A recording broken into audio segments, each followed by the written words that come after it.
Alright, so in this lecture let us see how can we achieve same using explicit wait. So explicit wait comes in two types. One is with WebDriver wait and another is with Fluent wait. So for Fluent wait let's discuss after we complete WebDriver wait mechanism. So just understand that explicit weight can be achieved in Selenium with two ways, and let's start with a first way of doing this. So in the introduction lecture of this synchronization, I have clearly explained that explicit weight is not something which is applied globally and that will not be applied to each and every step.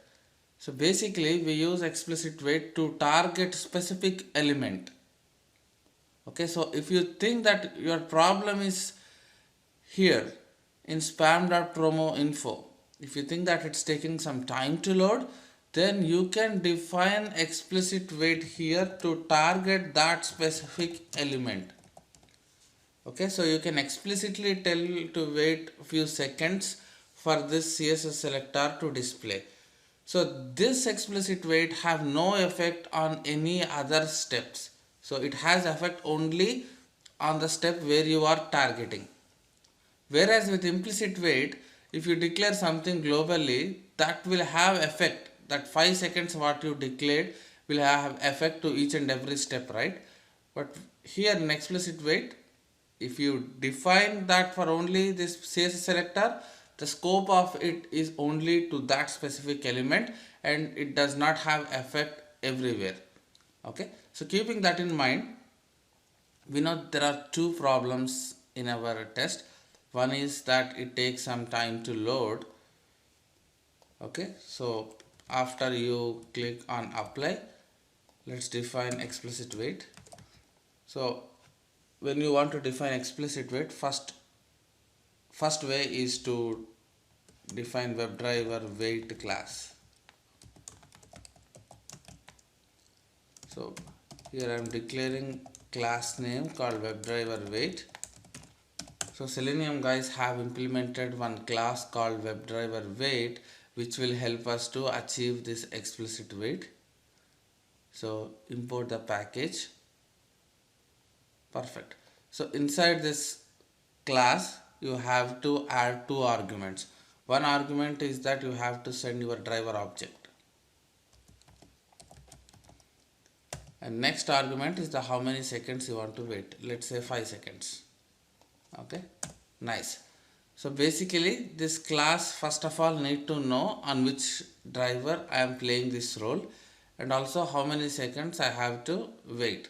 So this is how you define a class first, and the object of that class is W now.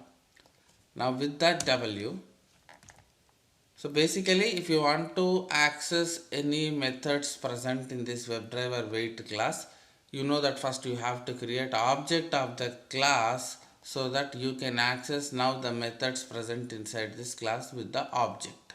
It's like W dot, there is a method called until, this one, until, and you have to start with expected conditions. Just follow the syntax, you will understand. Dot. Okay, so these are the different methods available, and now you can utilize any one of it to achieve your explicit wait mechanism. So here basically you want to wait until that element is visible, right? So let me refresh it once.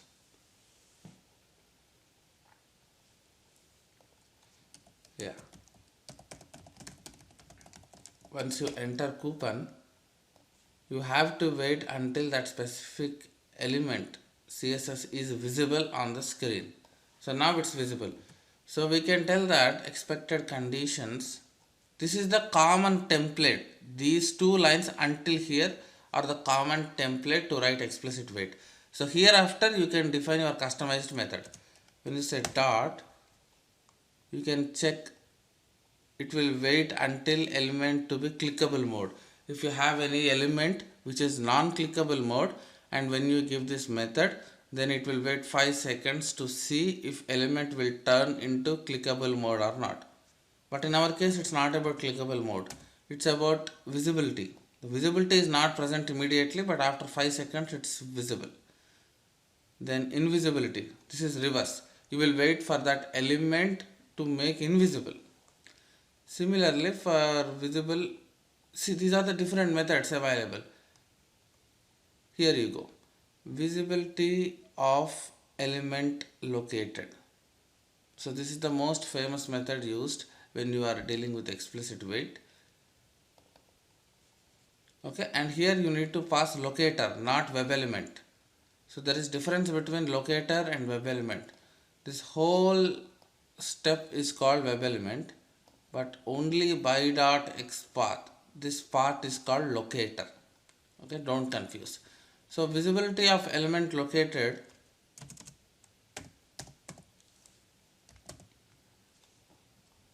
is expecting locator as an argument, not web element. Okay. Similarly, there are so many things here. You can play around based upon your requirement. So if you want to wait until frame is available, right now we don't know what is frame, so hold on this topic. You will soon learn on this.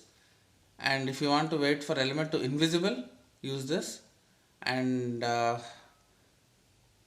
presence of element located, this is something like same visibility of element located. And text matches, it will wait until text matches. And title contains, it will wait until the title of that browser gets changed. It will wait until URL matches. If there is any redirection happening on the URL, it will wait until that URL what you are expecting matches or not. So as I said, this is the most famous one used by everyone, visibility of element located. So for which element we were waiting? So we were actually waiting for this element to get visible, right? After this is visible, you will apply get text to grab the text of that element. So carefully place that element. That's it. It's done. So you have created WebDriver wait class to achieve explicit wait, and then you are clearly asking to wait until this specific element is visible on your HTML DOM. So the maximum wait is 5 seconds. So the difference here compared to implicit wait is, so here you are targeting only specific element. You are not bothered about entire test case. Okay, so here you don't really bother about specific test. You simply apply globally 5 seconds, so that applies to every step. So that's why in explicit wait you specifically target this element so that you will not touch any other code and performance will not be impacted. So now let's run this test and see, but I think it should fail because what we observed was when we are in the first page and when we are trying to come to second page, there is some 1 or 2 second gap which is making us to break, right? Earlier we solved this by applying globally, but right now the explicit wait what we applied is here only, but not when we move on to this page. Okay, so let's apply that as well. You can actually declare WebDriver wait if you want it in the globally. So you can remove it here. So you have applied and targeted this, right? Next one is when you, after clicking proceed to checkout button, it's taking 1 or 2 seconds to reach this page which we saw in the previous lecture. So let's put again explicit wait mechanism to say wait until this edit box is visible. Okay, do not rush and complete your test. So use same step again, wait dot until expected conditions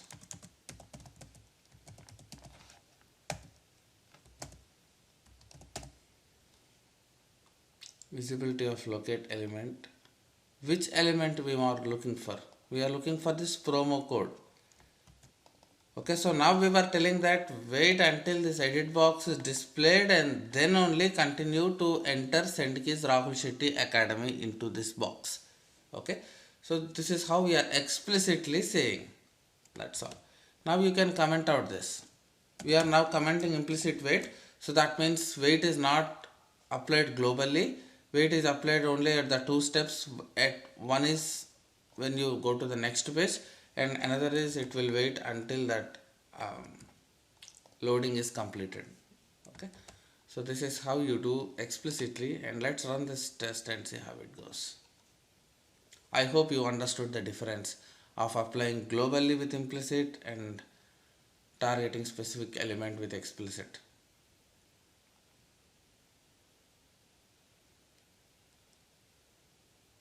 You see that test is not failing because it's waiting for 5 seconds to display the text. Perfect. Everything passed and we are now able to achieve the same mechanism using explicit wait. Okay, so this is the concept.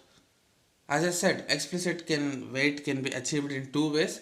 One way is through WebDriver wait, what we saw in this lecture. And in the next lecture, I will show how to achieve same using Fluent wait. That is little tricky and mostly people will not use that, but I will clearly explain what does exactly mean. Okay, but I hope you understood the exact purpose of usage here. So now let's see what is the advantage of using this explicit wait and what are the disadvantages. Okay, right, explicit wait.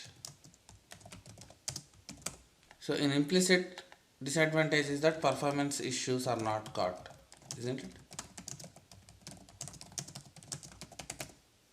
In explicit, advantage is that it's only applied wherever required and we are not touching elsewhere in the code, which is great, right? We don't want to have a wait mechanism to each and every step. We need only when we require. By having this everywhere, earlier we saw that it is uncovering some performance issues that even if it loads 5 seconds in a place where we don't want to load, still our test case will not fail of implicit wait mechanism because of applying it globally. But with explicit wait, we don't have that problem. So wait is applied only at targeted elements. So no performance bot issues. Disadvantage is that you have to come up with few more lines of coding and few more lines of methods. Okay, so earlier with implicit wait, if you declare one step globally, that's it. You will not touch anywhere your code again. But whereas explicit wait, you have to manipulate your code and add the waiting lines every time when you are targeting specific element. More code. This is not disadvantage, but if people are more interested in having a code in very readable manner with concise, then they prefer implicit. So now you decide what to have for your application. If you think that your application sometimes is inconsistent and behave slow in nature, like sometimes it take 2 seconds, 3 seconds or 5 seconds based upon the usage, then go with implicit wait, because if you don't know in which step your application may get slow, at that time you just cannot apply this explicit wait for each and every line. That's a big headache, right? So in that case, just simply define globally so that even if your application have inconsistent behavior in getting slow sometimes, your implicit wait will still help you to in getting that test case pass. Okay, I worked with multiple applications and few applications is really slow sometimes if there are multiple people working at the same time. So I would go with this. But if you think that your application have a strong servers and you should not see any wait time, especially when you are running your test cases in UAT environment, you should not see any wait times because that's the environment where you will show to the client for sign off. So if you think you don't have any performance issues, then just go with explicit weight by applying the weight only at targeted elements. So your test will be not having impacted with any weights, and you should have a perfect results without having any performance issues. Okay, so it's your choice to decide what weight you have to use in your application. So there is no specific rule that use only explicit or use only implicit. If there is any specific rule like that, why will they invent two different weights, isn't it? So if Selenium is suggesting to use only explicit, why will they invent implicit weight mechanism? So both are used. It depends on what you need and what your team management decide when they are developing framework. It all comes under discussion on how your application is behaving and what performance issues you have with your application, or what are coding standards when you want to develop framework. Are you okay if you want to target something globally, or you want to target some specific element? Everything comes out of your team discussion, and you should collectively come up with what kind of weight you have to use for your framework. Okay, so that's about it. This is one way of achieving explicit weight. In the next lecture, let's talk about fluent weight mechanism. Okay, thank you.